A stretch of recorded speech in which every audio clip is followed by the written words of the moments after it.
Welcome back to the channel. मैं हूं सोमू चैटर्जी और आप देख रहे हैं नेचर मोटो।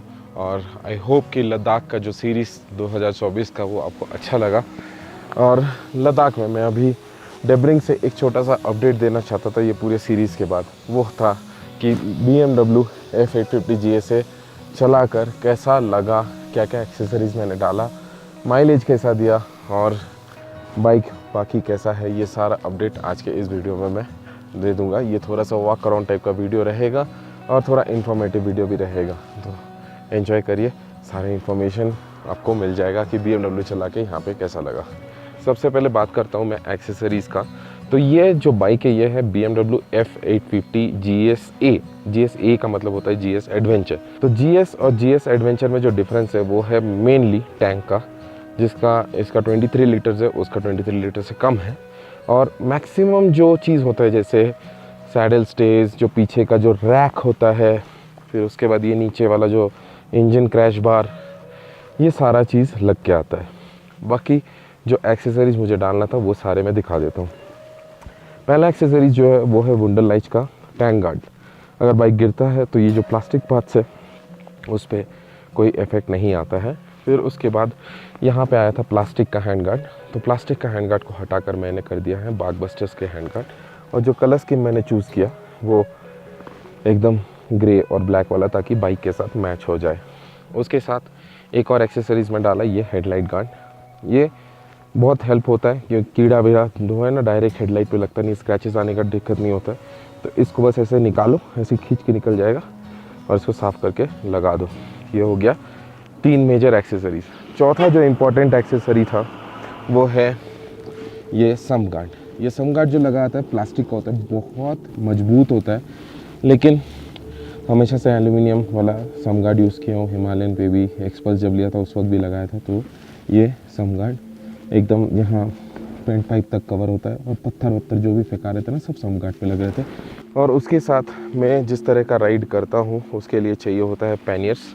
तो पैनियर्स मैंने लगवा लिए थे BMW से ही। Side cases plus top box भी BMW का ही है। टॉप बॉक्स में एम्पल स्पेस है। मेरा जिस तरह का सामान कैरी करता हूँ, ड्रोन, कैमरा, वो सब टॉप बॉक्स में अच्छे से कुशन होकर रह जाता है। इस तरफ मैं कैरी किया अपना लैपटॉप और जूते वगैरह इसमें था। और इस साइड में पूरा कैंपिंग का जो भी सामग्री है, sleeping bag, sleeping mat, stove, सब कुछ इसमें डाल के रखा हूँ। तो बेसिक जो कैंपिंग का सामान है वो सारा इस पैनियर्स में आ गया। उसके साथ मेरा टेंट है वो बाहर रह जाता है। और मेरे जो कपड़े वगैरह है, वार्मर्स, लाइनर्स, सब कुछ जो भी 20 दिन के राइड का, वो सारा है इस राइनॉक्स के एक्सपीडिशन वाले वाटरप्रूफ बैग में। तो कहीं से भी कुछ वाटरप्रूफ कवर चढ़ाने का ज़रूरत नहीं होता है। जैसे कि एग्जांपल यहाँ पे जैसे वाटरप्रूफ कवर चढ़ाना पड़ता है अलग से, इसमें कुछ चढ़ाने का ज़रूरत होता नहीं है। पहले मैं बंजी यूज़ किया करता था लगेज को स्ट्रैप डाउन करने के लिए, लेकिन अब मैं यूज़ कर रहा हूँ रॉक स्ट्रैप्स। ये वाले रॉक स्ट्रैप्स होते हैं, एडजस्टेबल स्ट्रैप्स होते हैं। इसको बस लगाओ, ऐसे खींचो, टाइट हो गया। इसको भी ऐसे करके लगा के ऐसे खींच दो, ये टाइट होके बैठ जाएगा। और जो एक्स्ट्रा स्ट्रैप है उसको बस ऐसे करके फंसा दो। ये हो गया रॉक स्ट्रैप्स। बाकी राइनॉक्स वाला बैग का तो स्टैंड अलोन क्लिप पॉस आता है, कोई दिक्कत नहीं है, उसमें क्लिप्स पोंछ के रह जाता है। तो ये भाई हो गया पूरा एक्सेसराइज्ड BMW GS एडवेंचर। एक आइटम भूल गया मैं बताना, वो है ये पीक डिज़ाइन का मोबाइल माउंट। तो ड्रोन का रिमोट वगैरह सब कुछ यहाँ पे लगा सकता हूँ। मोबाइल भी लग जाएगा, यहाँ पे कट से मैग्नेटिक है, निकल भी जाएगा, ऐसे प्रेस करके निकल जाता है, देख रहे हो। और उसके साथ ही ये BMW का कनेक्टेड क्रैडल। तो इसमें वायरलेस चार्जिंग है, मैं अपना मोबाइल को यहाँ पे लगा सकता हूँ। लेकिन कॉस्टली मोबाइल है, उसका वाइब्रेशन से क्या होगा लेंसेज का नहीं पता, इसलिए मैं इसमें लगाया नहीं। बाकी कुछ छोटा मोटा फ़ोन रहेगा तो उसको मैं लगा सकता हूँ। बाकी बाइक का जो स्पेसिफिकेशंस है वो आपको ऑनलाइन मिल जाएगा। बट एक जो इम्पॉर्टेंट चीज़ था, मेरे को कंसर्न था, वो था बाइक का माइलेज।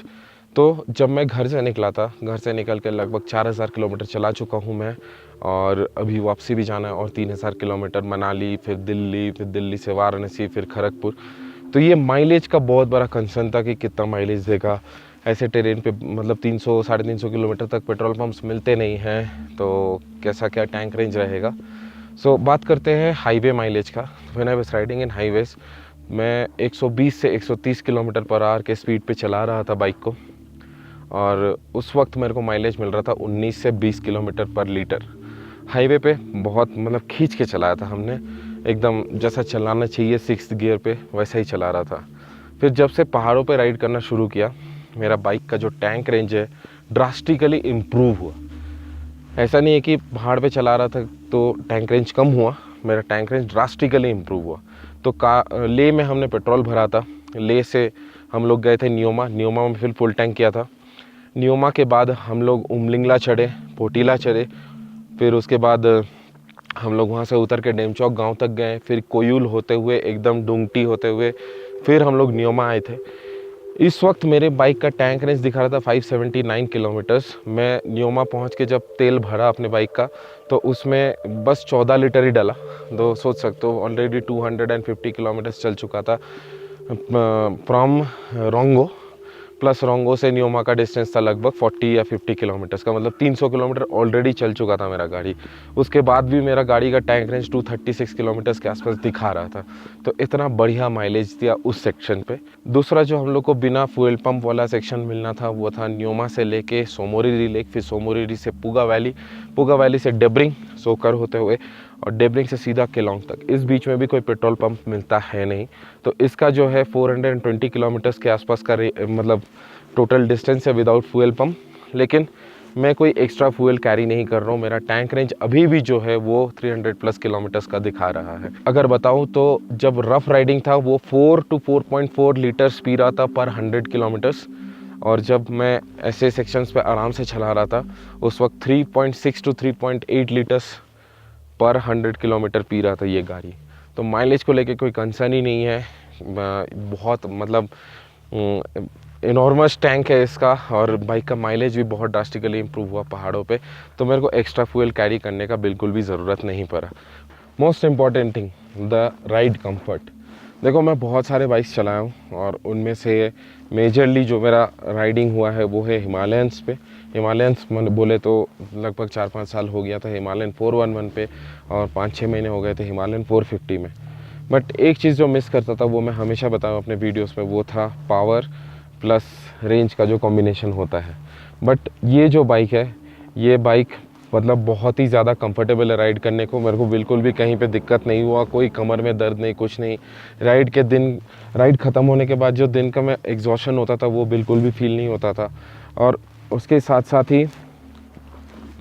साथ ही कहीं पे भी पावर लैग फील नहीं हुआ बाइक का। जब उमलिंगला चल रहे थे 19,000 फीट है, जब फोटीला चल रहे थे, bike easily 2nd 3rd gear पे बहुत अच्छे से चला रहा था। और उसके बाद जो राइडिंग मोड्स होता है, रोड मोड होता है, फिर उसके बाद डायनामिक मोड होता है, फिर रेन मोड होता है। तो दिल्ली जब पहुंच रहा तो बारिश में तो मैं रेन मोड में चला रहा था, व्हील स्पिन बहुत कम होता है उसमें। बट पूरे पहाड़ वाले रीजन पे मैं डायनामिक मोड पे चलाया था। एंड्यूरो वाला मोड में एक्सप्लोर नहीं किया, उसमें पूरा इंजन ओपन अप हो जाता है, एकदम बहुत ज़्यादा पावर आने लगता है, मैं संभाल नहीं पाऊँगा। तो डायनामिक मोड पे ये जितना भी फ्यूल माइलेज परफॉर्मेंस ये सब का बात किया वो सारा का सारा डायनामिक मोड में था। तो भाई बहुत बढ़िया बाइक है चलाने के लिए। मतलब मेरे को लग रहा है कि इट्स अ गुड इन्वेस्टमेंट। इसको लेके मैं और भी लंबे लंबे राइड प्लान कर सकता हूँ और बहुत अच्छा जगह कवर कर सकता हूँ। तो भाई बाइक का जो स्पेसिफिकेशंस है वो सब तो आपको ऑनलाइन मिल ही जाएगा, तो स्पेसिफिकेशंस पे मैं नहीं जा रहा। और बाइक का जो प्राइस मेरे को पड़ा वो था 16 लाख ऑन रोड, मतलब सब कुछ लेके। फिर उसके बाद जो एक्सेसरीज़ वाला पार्ट था वो लगभग 2-2.5 लाख के आसपास लग गया एक्सेसरीज़ वाला पार्ट। देखो इंडिया में बनता नहीं है इसका एक्सेसरीज, सब आता है जर्मनी से इंपोर्ट होके, तो इस पर इंपोर्ट ड्यूटीज़ वगैरह लग के वो सारा प्राइस थोड़ा सा हाई हो जाता है। लेकिन लोकल वाला लगाएंगे जैसे जाना वगैरह ये सब बनाते हैं, ये सब का कम प्राइस रहता है। लेकिन I don't trust all those things, क्योंकि बहुत अजीबो गरीब डिज़ाइंस बनाता है दूसरे बाइक्स के लिए। तो सोच लो BMW के लिए क्या बना रहा होगा, है कि नहीं। तो इसीलिए मैंने वो सारे जो भी है सब ओरिजिनल एक्सेसरीज़ डाले। मैक्सिमम एक्सेसरीज़ मैंने ख़रीदा पाथ पेवर्स से। दिल्ली का जो पाथ पेवर्स है वहाँ पे मैं एक बार गया भी था विज़िट करने के लिए, तो बहुत अच्छा कलेक्शन है उनका, और डिस्काउंट वगैरह भी ठीक ठाक दे देते हैं अगर मांगोगे तो। मेरे को टायर्स भी मैं मंगा के रखा हूँ इसके लिए, लेकिन वो टायर लगाया नहीं, मैं जो स्टॉक टायर है उसी पे चलाया। तो आई hope you guys found this video informative. जितना बताना था सब कुछ मैंने शेयर किया, एक्सेसरीज़ का, फिर उसके बाद प्राइस का, फिर माइलेज का, कंफर्ट का, और इससे ज़्यादा पता नहीं मैं और क्या शेयर कर सकता हूँ। तो चलो, I hope you guys enjoyed watching this video. कैसा लगा कमेंट करके बताओ। With that said thank you for making part of the day guys. Thank you for watching Nature Moto. और भी बहुत सारे सीरीज़ है मेरे चैनल पे, जैसे राजस्थान राइड, फिर उसके बाद स्पीति, हम लोग का दोनों का कैंपिंग का वीडियोस वगैरह है। तो ये सारे वीडियोस भी जाकर आप एक्सप्लोर कर सकते हो। मेरे पुराने वीडियोस देखो कैसा था और अभी नए वीडियोस कैसे बन रहे हैं, वो सब के बारे में भी आप कमेंट अपने जजमेंट दे सकते हो।